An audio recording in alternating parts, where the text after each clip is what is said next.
السلام عليكم ورحمة الله وبركاته.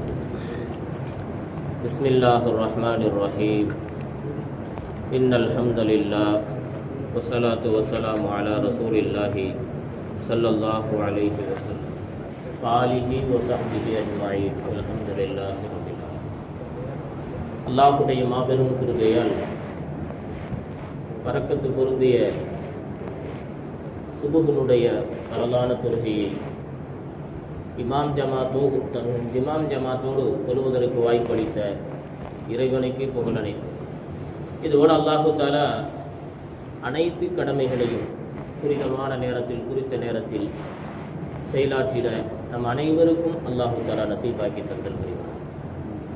அதுபோல் இந்த நாளை நன்னாளாகவும் பொன்னாளாகவும் பரக்கத்து பொருந்திய நாளாகவும் சிறப்புக்குரிய நாளாகவும் எந்த காரியங்களையும் தங்கும் தடையின்றி நிறைவேற்றக்கூடிய மிகவும் ஹைரான நாளாக அல்லாஹு தாலா இந்த நாளை அமைத்து தந்தல் புரிவானாக. ஆமீன். பிஸ்மில்லாஹிர் ரஹ்மானிர் ரஹீம். நபிகள் நாயகம் ஸல்லல்லாஹு அலைஹி வஸல்லம் அவர்கள் நம்மளுடைய உள்ளத்தை பற்றி பேசும் பொழுது சொல்லுகிறார்கள், நம்மளுடைய கல்வை பாதுகாப்பது என்பது நம்மின் மீது கட்டாயம் அவசியம். உள்ளத்தை ஒரு மனிதன் பாதுகாக்க தவறிப்போனால் அவன் உள்ளத்தில் கரும்புள்ளி விழுந்துவிடும் என்பது பெருமானாருடைய வார்த்தை. பெருமானார் ஸல்லல்லாஹு அலைஹி வஸல்லம் அன்னவர்களுடைய வார்த்தை. நான் சொல்வது உண்டு, ஒரு மனிதன் நஃப்ஸுக்கு அடிமையானால் இந்த ஃபர்லை கூட நாம் தொழுதிருக்க மாட்டோம். நஃப்ஸுக்கு அடிமையானால் நஃப்ஸு என்ன சொல்லுகிறதோ அதை கேட்போம். நஃப்ஸு என்ன சொல்லும்? உறங்கு உறங்கு என்று சொல்லும். இன்னும் கொஞ்சம் சுகமாக இருக்குகிறது, இன்னும் கொஞ்சம் உறங்கு.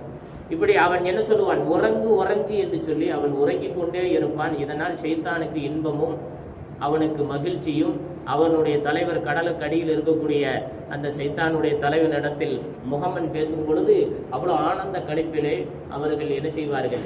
ஆஹா, இவ்வளோ பெரிய நன்மையை நீ சம்பாதித்து விட்டு வந்து விட்டாயே என்று மன மகிழ்ச்சி அடைவார்கள் அந்த இப்லீஸ் ஷைத்தான்கள். அப்போ நம்ம யாருக்கு கட்டுப்படுகிறோம் என்பதை உணர்ந்து கொள்ள வேண்டும். உறங்கக்கூடிய நபர்களுக்கு சொல்லக்கூடிய நசீஹத்து. அப்போ உறங்கி கொண்டிருப்பவர்கள் கண்டிப்பாக அவங்க நஃப்ஸுக்கு கட்டுப்பட்டு கொண்டுதான் இருக்குகிறார். அது லுஹரான தொழுகையா இருக்கட்டும், அசரான தொழுகையா இருக்கட்டும், அவன் பேசிக்கொண்டு அந்த தொழுகையை தூரப்படுத்தினாலும் அவன் நஃப்ஸுக்கு அடிமைதான். அப்போ இறைவனை மறந்தவன், இறைவனை விட்டு தூரமானவனுடைய உள்ளம் கருமையாக இருக்கிறது, கரும்புள்ளியில் நிறைந்திருக்கிறது என்பது பெருமானாருடைய வார்த்தை.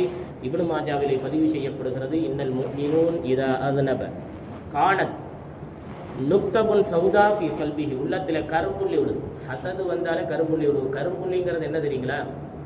மீண்டும் அந்த பாவத்தை செய்ய துடிக்குது பார்த்தீங்களா, அதுதான் கரும்புள்ளி. இன்னைக்கு நம்ம மக்கள்லாம் முகம் கேட்கும்போது அசலாம் வைங்க அப்படி சிரிச்சுக்கிட்டே பேசுவாங்க, அசலாம் அசலாம். ஆனால் உள்ளுக்குள்ளே நஃப்ஸில் உள்ள கல்புல என்ன இருக்கும்? கரும்புள்ளி இருக்கும். உள்ள வேற திட்டங்கள் இருக்கும், வேற எண்ணங்கள் நன்னுகள் இருக்கும். அப்போ இப்படிப்பட்ட எண்ணத்தில் பேசுகிறான்னு சொன்னால் ஒரு மனிதன், அப்போ அவன் உள்ளத்தில் கரும்புள்ளி விழுந்திருக்குன்னு அர்த்தம்.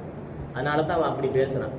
அப்போ அதை துடைத்து எறிய வேண்டும். பெருமானார் ஸல்லல்லாஹு அலைஹி வஸல்லம் ஒரு பாவத்தை ஒரு முஃமின் செய்வானே என்று சொன்னால் கானத்து நுக்தபு எழுதப்படுகிறது, சௌதான் கரும்புள்ளி எழுதப்படுகிறது ஃபீ கல்பி உள்ளத்திலே. ஃபைன் தாப அவன் தௌபா செய்வானையான. தௌபாங்கிறது நல்ல விளைக்கும். இன்னைக்கு நம்ம தௌபாங்கிறத பள்ளியாசல உட்காந்து யா அல்லாஹ் அப்படின்னு அழுது கேட்கறதுக்கு பேர் தௌபா கிடையாது. அதுலேருந்து டெலீட் ஆகணும், அதுலேருந்து விலகிடணும். தாபன்னா என்னது? மீளுதல்னு அர்த்தம். ஒரு இடம் விட்டு ஒரு இடத்துல அந்த சிந்தனையிலேருந்து இன்னொரு சிந்தனை அப்படி போயிடணும், கடந்து போகணும். ஒரு தப்பு ஒரு தடவை என்ன செஞ்சுட்டான்? அவன் தண்ணி அடிச்சிட்டான். பசங்களோட சேர்ந்து ஃப்ரெண்டுகளோடு சேர்ந்து என்ன செய்யறான்? குற்றால அருவியில் போய் குத்தாட்டம் போடுறதுக்கு அடிச்சிட்டான். அப்போ என்ன செய்யணும்? அடுத்த தடவை யாழ்லான்னு கண்ணீர் வடித்து இதில் நான் இனி இந்த இதை தொடமாட்டேன், அந்த பக்கமே போக மாட்டேன். ஏன்னா அதில் ஏகப்பட்ட சம்பந்தப்பட்ட எல்லாருமே நரகவாதிகள் ஆகுவார்கள். ஏன்னா அந்த சிந்தனையை ஓட்டினவன், வாங்கினவன், காசு கொடுத்தவன், உதவுனவன், கூட்டிகிட்டு போனவன், அவனை போட்டு பாடாப்படுத்தி வா குத்தாட்டத்துக்கு குத்தாட்டம் போடுவன் கூட்டம் எல்லாருமே பாவி இருந்தான். நரகத்துக்கு அவனை விற்கிறதுக்கு வழியை உருவாக்குற செயல்கள் தான். அப்போ என்ன செய்யணும்? அப்போ இந்த மாதிரி ஒரு மனிதன் தப்பை செய்து விட்டு அல்லாட்ட அழுது அதன் பக்கமே போகாமல் இருக்கிறது இருக்குல்ல, இதுக்கு பேர் தௌபா. இதுக்கு பேர் தௌபா என்று சொல்லுவார். அப்போ தௌபா செஞ்சா அவன் என்ன செய்யப்படுகிறது? வனசா என்று சொன்னால் குற்ற செயல்களை கைவிடுதல், மனசான நீங்குதல், அதுல இருந்து அந்த பக்கமே போகாம அந்த பாவத்தை செய்யாம விட்டு விடுதல். அதான் தாப தௌபா செய்தல், வனசா அதை விட்டு கைவிட்டு விடுதல், வஸ்தகஃபர் இஸ்திக்ஃபார் செய்தல். இப்படி செய்வானே என்று சொன்னால் சுக்கின கல்புஹு அவனுடைய கல்பு பரிசுத்தப்படுகிறது. பைன் ஜாதத்து ஜாதத்து அவன் மீண்டும் பாவத்தை மீண்டும் மீண்டும் செய்வானே என்று சொன்னால் அந்த பாவம் அதிகமாகிறது. பதாலிக்க ரான் அது என்ன ஆகிவிடுகிறது? ரான் ஆகிறது. டான் இல்லை ரான். ரானுன்னா துருவாயிடுது. துருவாயிடுது. அது எப்படிப்பட்ட அல்லாஹ்வை நினைவு கூறுவதிலிருந்து அவனுடைய கல்வி என்ன ஆகிறது? அப்படி துருவாயிடும். கிதாபி குரானிலே சொல்லுகிறான், கல்லா பல் ரான அலா குலூபிஹிம் மா கான யக்ஸிபூன். அவர்கள் என்ன சம்பாதிக்கிறார்? கஸ்புன சம்பாதிக்கிறது, யக்ஸிபூன்னா சம்பாதிக்கிறது. சம்பாதிக்கிறதுனா என்னங்க? கையாலும் செயலாலும் நாவாலும். இந்த மூணு இதுலையும் ஏன்னா 3 திசைகளிலும் சம்பாதிக்கிறது. கையில சம்பாதிச்சாலும் சரி, வாயில சம்பாதிச்சாலும் சரி, உடல் ரீதியாக ஆக மொத்தம் சம்பாதிக்குது. சம்பாதிச்சு விட்டோம் என்று சொன்னால் பாவத்தை சம்பாதித்த மனிதனுடைய உள்ள எப்படி ஆயிடுது? ரான், துருவாகிறது. துருவானால் கருவா அவன் முகத்தை பார்க்கறதுக்கு கராகியத்தா இருக்கு. சில முகம்லாம் அகத்தின் அளவு முகத்தில் தரும் சொல்லுவாங்க. அவராது ஓத ஓத திக்கிற ஓத ஓத ஏன்னா அந்த 100 முகத்திலே காட்டி கொடுக்கும். பேசணும்னு தோணும், பழகணும்னு தோணும், சாப்பா செய்யணும்னு தோணும், முகப்பத்தை அவங்களோட வச்சுக்கணும்னு தோணும். சில பேர்லாம் பார்த்தீங்கன்னு வச்சுக்கிறாங்க, கல்பு இருள் அடைஞ்சு கிடக்கும். முகமும் அந்த மாதிரி கரு இருள் அடைஞ்சு கிடக்கும். எவ்வளோ வெள்ளக்காரனா இருந்தாலும் அவன் முகம் காட்டி கொடுக்கும். இவன்ட்டெல்லாம் பழகணும்னு தோண மாட்டேங்கிறேன், ஈமானியத்து வர மாட்டேங்கிறேன். சாலிஹீன்களை பற்றி நான் பேசுகிறேன். மூமீன்கள் அப்படி ஒரு எண்ணம் புலக்கூடியவர்களுக்கு, சாலிஹீன்களுக்கு, மூமீன்களுக்கு ஏற்படும். அப்போ உள்ளம் இந்த மாதிரி கருமையாக அடைவதற்கு 3 விஷயங்களை பதிவு செய்கிறார்கள். ஒன்று, அந்த கருமை அடைந்து விட்டால் அவன் தவறை என்ன செய்வான்? தயக்கம் இல்லாமல் செய்வான். கரும்புள்ளி விழுந்துருச்சுன்னா கிதாபில் பதிவு செய்கிறார்கள், என்ன செய்கிறார்கள்? அதாவது அவனுக்கு உள்ளத்துல கரும்புள்ளி தப்ப தைரியமா பேசுவான், கெட்ட வார்த்தை சாதாரணமா பேசுவான். சில பேர் பார்த்துருக்கீங்களா? சட்டக்குன்னு பேசுவான். மாப்பிள்ளை மச்சான் அப்படி இந்த அந்த பேல இருந்தா எதையாவது ஒரு கெட்ட வார்த்தையை பேசுவான். அப்படி பேசினான்னு வச்சுக்கிறேன், அவன் கரும்புள்ளி விழுந்த மனிதன், உள்ளத்தில் கரும்புள்ளி விழுந்து கிடக்கிறது. 2வது சொல்வார்கள், அப்போ அவன்கிட்ட ஹையி இருக்காது. ஹையினா வெக்கம், நாணம் இருக்காது. ஹையி என்பது இருக்காது. அப்போ அவன்கிட்ட ஈமானில் ஹையி இல்லாதனால் அவனுக்கு உயிரற்ற நிலையில் மூத்தா போகக்கூடிய தருணத்தில் இருக்கும். 2வது சொல்லுகிறார்கள், அமல் இபாதத்து அவனுக்கு பெரும் சுமையா இருக்கும். தொழுக போறதுக்கு பெரிய சுமையா இருக்கும், திக்ர் ஓதறதுக்கு சுமையா இருக்கும். 10 நிமிஷம் தான் பள்ளிவாசல் உட்கார, அந்த 10 நிமிஷத்தை பயன்படுத்த தெரியாம பேசிக்கிட்டே இருக்கிறது. பள்ளிவாசல்ங்கிறது நம்ம பேசும் இடம் இல்லை. நான் பல தடவை சொல்லிவிட்டேன். இமாமுகளை நம்ம குறை சொல்றோம். என்ன இமாம் 10 நிமிஷம் தான் வர்றாரு அப்படின்னு சொன்ன தொழுக மாட்டேன். நீ இதை கவனிக்காத மாப்பிள்ள, நீ முதல்ல 10 நிமிஷம் பள்ளி உள்ள இருக்கிய, அந்த 10 நிமிஷம் ஏன் இஸ்ராஃபா இருக்க? ஏன் பேசிக்கிட்டு இருக்கிற? பாங்கு சொல்லப்பட்டு விட்டு காமத்து சொல்லப்படக்கூடிய இடப்பட்ட நேரம் எவ்வளவு பாக்கியமான நேரம். துவா கபுலாகக்கூடிய நேரம், அவுராதுகள் கபுலாகக்கூடிய நேரம். நீங்க என்னென்னமோ சித்தாந்தங்களை உருவாக்கி கொள்ளலாம், என்னென்னமோ சக்திகளை வல்லமகளை பெருக்கிக் கொள்ளலாம். அப்படிப்பட்ட நிலைகள், அந்த தருணத்தை வீணடிக்கிறோம் அந்த நேரத்தை. அப்போ அமல் இபாதத்து பெரிய சுமையா தெரியும். அதுக்கு காரணம் தொழுக வர்றவன் சீக்கிரம் தொழுக முடியணும்னு நினைப்பான். உதாரணத்துக்கு சொல்லுகிறேன். அடுத்து என்ன சொன்னா, கோபப்பட்டுக்கிட்டே இருப்பான். கோபம் மிகைத்து கொள்ளும். கரும்புள்ளி விழித்து விட்டான், நசீகத்தை வெறுப்பார்.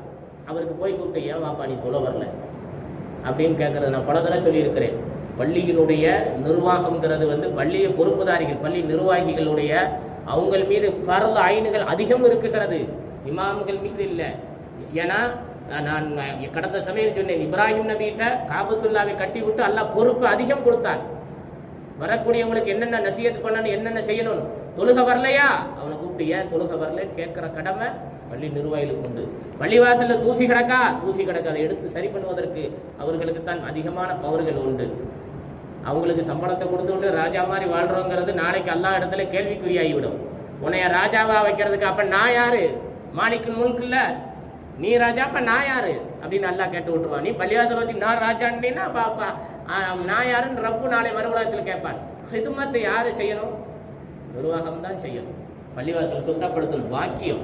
ஒரு தூசி எடுத்து வெளியில போட்டாலும் எவ்வளோ பெரிய அந்த தகுதியை எல்லாம் கையால அன்பளிப்பா கொடுத்தான். அதை பாக்கியமா நினைச்சு செய்யணும். இன்னைக்கு நம்ம ஆளுங்க அது இல்லை. அத்தர் ஊசி பெரியதா டொனேஷன் கொடுத்து அதை கொடுத்து சந்தாவசம் இதிலேயே தான் கவனங்கள் இருக்கிற ஒழிய கடைசி வரைக்கும் ஒரு மனிதன் தொழுதானா, ஒரு மனிதன் ஏழையில் இருக்கிற அந்த பெண்ணு கல்யாணம் முடிஞ்சதா, வரும் கடல்ல இருக்கிறாங்களே ஏன் வட்டி வாங்குறாங்க, ஏன் வட்டியில போய் விழுகிறாங்க, ஏன் கையேந்துறாங்க, நம்ம மஹல்லாவாசி ஏன் இன்னொரு பள்ளியில போய் கையேந்து கை நீட்டிட்டு நிற்கிறாங்க, அதெல்லாம் கலைந்து எடுக்கணும். சமூக சேவைகள் ஏராளம் இருக்கிறது. ஷரியத்துல எவ்வளவு கடமைகள் பொறுப்புகள் இருக்கிறது.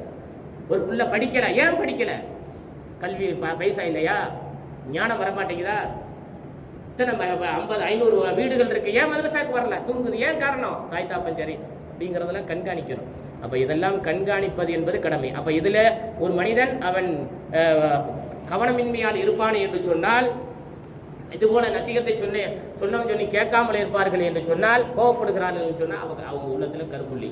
அல்லாஹு தஆலா இந்த உலகத்தில் வாழக்கூடிய காலங்களில் நம்மளுடைய உள்ளத்தை கரும்புள்ளி விலகாத வண்ணம் நாம் எந்நேரமும் இறை சிந்தனையோடும் பெருமானார் மீது சலவாத்துகளும் சலாமுகளும் நல்லடியார்களுடைய தொடர்புகளோடும் விலாயத்து பெற்ற வழிமாறுகள் நல்லோர்களுடைய துவாவை அன்பையும் பெற்றவர்களாக